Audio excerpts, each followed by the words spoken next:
Slate? Yep, we Slate. Yep. All right. Jamaal Finkley, BlackTree TV.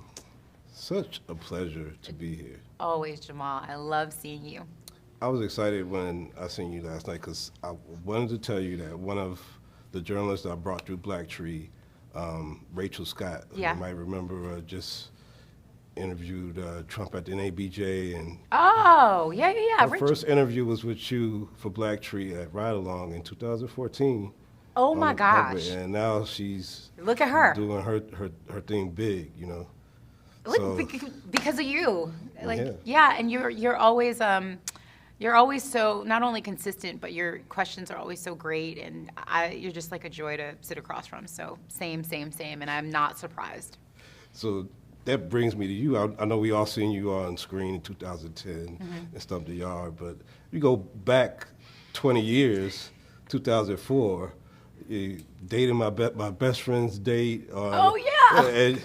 And you have a guest there who goes by the name of Drake. Yeah. And I just, to see you there 20 years back and now see where you're at now, like, what a Were you what a there journey. back in the day? Like, do you remember that? No, I just been pulling like research. Oh, like, my wow, God. look at Tika. 2004. Yeah. Oh my gosh. Yeah. Yeah. What was the question? I'm sorry. I was just saying, like, just to see how your career has grown from there to now Yeah. you're producing films and now in your second franchise. Like, how does it feel to just be on that journey? When you put it like that, it definitely is like, holy, you did that. Like you hung in there, and you, even though it was really hard at times, and you believed in yourself, and you were, even if you were naive about it, and like, I can do this, even though I've never seen anybody in my world get into this and actually be successful at it. Yeah, it just means my passion was, my drive and my resilience was on 100. And the fact that I'm in this now, especially growing up in Queens and watching my brother play it and, you know, seeing the cartoons and things like that, it's definitely a moment of like, wow, I'm really proud of myself. So, and I'm just grateful to be part of such an amazing cast and an amazing film with iconic characters. Wow. Are you guys seeing this? He looks just like you. Impossible. You're a colorful bunch. Excuse me? Why do you look like me? I don't look like you. You look like me. Why do you look like me? Hey, you know what? I'll ask the questions, new hedgehog. Who are you? Why do you look like me? This is a waste of time. Walk away before you get hurt. Whoa, easy, buddy. We don't want to fight you. Actually, Sonic, I would like to fight. Not now. Why don't you stop throwing cars at us for a second and come down here to talk? You jumped out of a gun helicopter. There's nothing to talk about. All right, then. Enough! Knuckles, no! Let us talk without fists!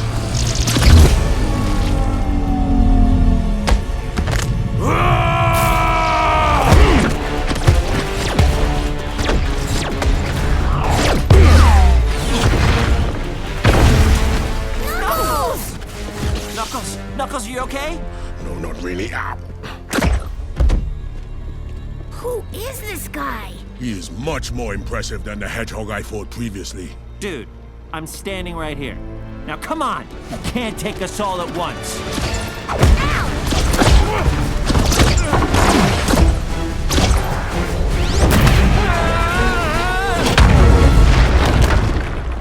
Okay, he took us all at once. Weakling.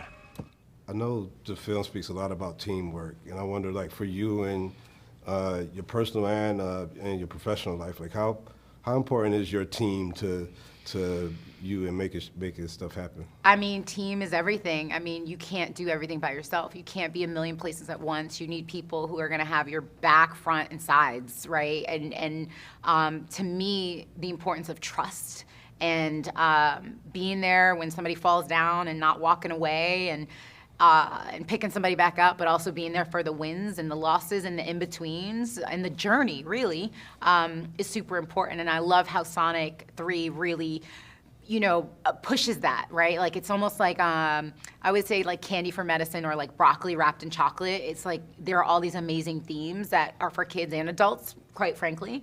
Because I think a lot of people want the spotlight, like it's team me, you know what I mean? I'm a hustler, I'm doing all this by myself, but it really does take a lot of people to make life happen in general. And why would you want to do it by yourself? It's exhausting. And lastly, I mean, we all know you as Tika, but if we go back to Euphemia, she's well-spoken, a goddess, and you majored in communications. That, like, how much do you think just that name played out into like who you are and what you do now? That's so crazy. Yeah, Euphemia, it's a Greek goddess, and she was a martyr, but she was also a goddess, right? And yeah, my dad, I don't know, for some reason thought that should be me. And to see it, to see that somebody looks at you and thinks of you in that way, it's quite incredible. So people in my whole life have been calling me this very thing that has manifested into, I feel like every woman is very special, but I believe it. Like, I actually believe it, and my dad thought that from the very beginning, even though he's no longer here. But super grateful that he saw that in me before I saw it in myself. Well, we all see it in you now. Thank you for your time, Thank as always. Great talking to you. I love you. Let me hug you. You're amazing.